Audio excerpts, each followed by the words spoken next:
கேடி சீரியலோட குட்டி ரிவ்யூ பார்க்கலாங்க. நம்ம சேனலை மறக்காம சப்ஸ்கிரைப் பண்ணிடுங்க. பக்கத்தில் பெல் ஐக்கான் இருக்கும், அதையும் ப்ரெஸ் பண்ணிடுங்க. வாங்க வீடியோக்குள்ள போகலாம். சந்திரகலாவால் கார்த்திக் பற்றின விஷயங்கள் எல்லாமே தெரிய வந்துடுச்சு சாமுண்டீஸ்வரிக்கும் நம்ம ரேவதிக்கும். அது மட்டும் இல்லாமல் அவங்க ராஜா சேதுபதியோட பேரன் அப்படிங்கிற விஷயம் மட்டும்தான் இது வரைக்கும் தெரியல. மற்ற எல்லா விஷயம் பார்த்தீங்கன்னா அவங்களுக்கு தெரிய வந்துடுது. அந்த மைதிலி யார், அவங்க அத்தை யார் அப்படின்னு சொல்லிட்டு எல்லா விஷயமும் தெரிய வந்துருச்சு. ஸோ ஆல்ரெடி கார்த்திக்கு மேரேஜ் ஆன விஷயங்களும் தெரிஞ்சிடுச்சு அப்படிங்கிற மாதிரி சொல்கிறாங்க. சாமுண்டீஸ்வரியும் எனக்கும் தெரியும், அவருக்கு ஆல்ரெடி கல்யாணம் ஆகிடுச்சு அப்படின்னு சொல்லிட்டு அப்படிங்கிற மாதிரி சொல்லிடுறாங்க.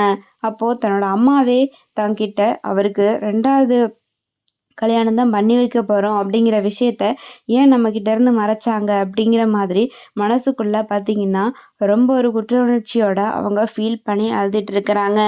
எல்லாரும் நம்மளை ஏமாற்றிட்டாங்களே அப்படிங்கிற மாதிரி தான் நம்ம ரேவதி பார்த்திங்கன்னா ஃபீல் பண்ணிக்கிட்டு இருக்கிறாங்க. இப்போது ரேவதி தனியாக உட்காந்து அழுதுட்டு இருக்கிறாங்க. இதை சந்தர்ப்பமாக வச்சு சந்திரகலா அவங்க இதை சும்மா விடக்கூடாது, இவன் மட்டும் ஃபீல் பண்ணிக்கிட்டு இருக்கிறாளே, கண்டிப்பாக ஏதோ ஒரு அப்போ ரேவதிக்கு இது ரொம்ப கஷ்டமான ஒரு விஷயமா தான் இருக்குது. இதை வச்சு நம்ம ஏதாச்சும் கேம் ஆடலாம் அப்படிங்கிற மாதிரி யோசிக்கிறாங்க. நம்ம ரேவதி அழுதுகிட்டே வேகமாக எந்திரிச்சு மண்டபத்துட்டு கிளம்புறாங்க. டைரெக்டாக கோவிலுக்கு தான் போகிறாங்க. அங்கே போயிட்டு நம்ம பாட்டிக்கிட்ட பேசுகிறாங்க. பாட்டிக்கிட்ட ஏன் பாட்டி நீங்கள் கூட என்கிட்ட உண்மையை மறைச்சிட்டீங்களே அப்படிங்கிற மாதிரி கேட்குறாங்க. என்னடா மறைச்சேன், நான் என்ன சொல்ல வரேன், நீ என்னாச்சு அப்படின்னு சொல்லி கேட்குறாங்க. கார்த்திக்கு ஏற்கனவே கல்யாணம் ஆன விஷயத்த நீங்கள் கூட என்கிட்ட சொல்லலை.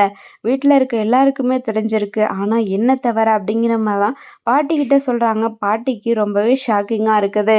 இதுக்கப்புறம் என்ன நடக்க போகுது அப்படிங்கிறத நம்ம வெயிட் பண்ணி பார்க்கலாம். ரேவதி என்ன முடிவு எடுக்க போகிறாங்கன்றதை பார்க்கலாம். தேங்க்ஸ் ஃபார் வாட்சிங்.